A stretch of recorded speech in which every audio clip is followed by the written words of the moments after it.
All right, I'm coming to you guys from the Prescott National Forest, where I had gotten word that there were some really cool ancient Native American petroglyphs and ruins around here, and I'm going to go ahead and take a look at those today. So here in the state of Arizona, there are 22 federally recognized tribal nations, and that leads to a lot of different types of tribal history. You hear a lot of people talk about different types of extinct tribes. Here in the state of Arizona, I think the big famous one everyone's heard of are the Anasazi people. Here in the central part of the state, there's another tribe that basically, same as the Anasazi, just kind of disappeared off the face of the earth. That tribe is called the Sinagua. And we don't know much about the Sinagua people. They disappeared prior to colonization, and they were in this area for thousands of years. What we do know is that they are a pre-Columbian people. They lived in Pueblo-style dwellings. They were extreme architects. If you really want to look at some of their achievements, you can look at places like Montezuma's Castle or Montezuma's Well. No one knows where they went, what happened to them, or what the circumstances were. Also, they are called the Sinagua, not because that's what they called themselves. We refer to them as the Sinagua, which is Spanish for no water. They were able to thrive and grow and flourish as a nation in places with no water, and so they're referred to as the Sinagua people. But we really don't know what their name was or what they called themselves, but that is the identifying name for these people. So I've made it up here at the top. Absolutely stunning view, right? From a strategic, if you're a warrior, if you're a scout, if you're a hunter, you want to see animal movements, there's no better place you'd want to be than right here. So it makes sense that what it is we're looking for is right here, because I mean, wow. Real quick before I get going, so I put this here. It's very steep. There's a lot of cactus. I don't feel like falling into that. So I put this here, and I'm going to be stepping on this.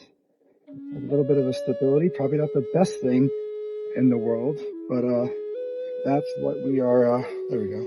That's what we're going to do, so I can show you guys what it is I came up here for, and that is this petroglyph, ancient stories and information up here. It's just absolutely stunning. It's beautiful. So we'll look at it and see what we can figure out. So I will say, just before we get going, that I am not a academically trained person on this. All my knowledge comes from being a tribal member here in Arizona and just lived experience. We have a few symbols here. There's this symbol right here. This looks to be, I mean, again, this is just me just purely guessing based on tribal design, but that looks to be a man, possibly a hoof print. That is like a swirling, whirlpool thing. I almost broke. That is a swirling whirlpool. That looks to be plants, crop of some sorts. This one is a little interesting. It almost looks to me like a gourd, like a squash gourd that they would make, but it's really big. So I'm a little not quite sure about that. That was probably some type, it looks like a cross. That was a common design for stars. There's this one right here. I've actually seen this before. I couldn't tell you, I can't remember off the top of my head what that is. I can go back and research that one later. But there's that one right here. This one is interesting. Like here, it's like a tunnel almost, right? Like there's two lines and they run parallel all the way across, like a tube there. That looks to be a nest, like an eagle's nest. That is an elk or a deer. Looking at this, the first thing that I am going to say, if someone was to ask me, is I think that this is probably a map.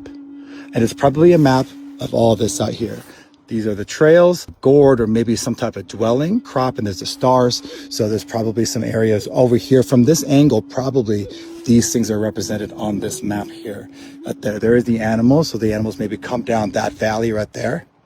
Eagle's nest, so there may have been some ancient eagle's nest or eagle nesting areas up there, or even possibly up here where we're at right now, which would make a lot of sense. A trail, right? And then some tracks saying you could probably track the animals all the way over there. And then they come down here, and then eagle's nest. So it look, I mean, again, I'm not 100% sure, but this is just what it looks like to me. And I could be wrong. If anyone has a different opinion or somebody has answers of what these symbols are. I was under the impression that these are Sinagua in origin, but I'm looking at them. I'm wondering if these are not Apache specifically the Prescott Apache or the Yavapai Apache tribe. I lived here. I mean, that's why it's called the Yavapai County. This is where they're from. And this is probably a good lookout point for them. They'd probably come up here, look at this map and find out where things are, and people would update it throughout their travels here. This is, if it's my guess, this is a map. This is a map. This is probably a lookout point, and this was maybe, you know, come down here and they would get readjusted and get their bearings. I see another one up there. That's just a line though. So super cool. Glad I got to share this with you guys, and I hope it inspires you to go out, learn about your tribal history, learn about the history of your land, see what has been left behind by the ancestors. They left this behind specifically so that we, the descendants, can come and enjoy these things and learn something. And I hope that we learned something here today. So very special. We spent some time up here in silence, and then I'm going to head back down, and that'll be it. So have a good day, everybody.